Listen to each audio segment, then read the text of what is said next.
Assalomu alaykum aziz obunachilar, Chempion reduktordan Captiva 3 lik motoriga ham propan ustonovka qilib beryapmiz.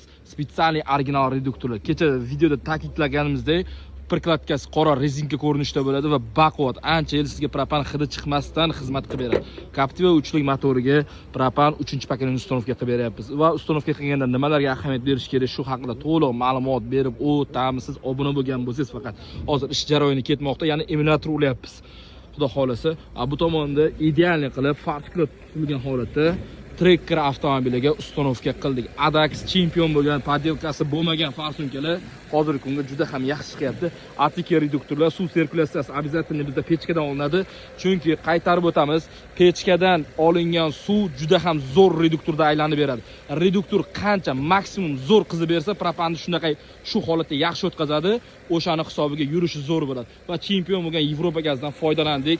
Qaytarib o'tamiz, bu yig'ib bergan komplektimizni Yevropa gazimizdan biz bo'laylik, boshqasi bo'lsa sizda aldolmaydi. Chunki Yevropa gazda podelka varianti yo'q.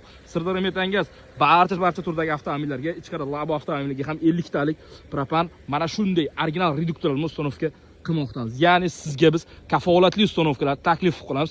Ahamiyat berib qo'yasizlar, 3-paketda faqatgina mana shunaqa originallardan foydalanish kerak. Ya'ni ko'pchilik kecha negativ yozdi, yo bu reduktor bo'lmaydi.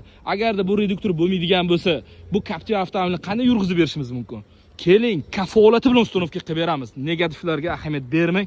Sirdaryo Metangaz 24 ga 7 har qanday turdagi avtomobillarga sifatli propan va metan ustonovka qilib beramiz. Bu videoni qayerda ishonchlisini qidirib yurganlarga yuborib qo'ying.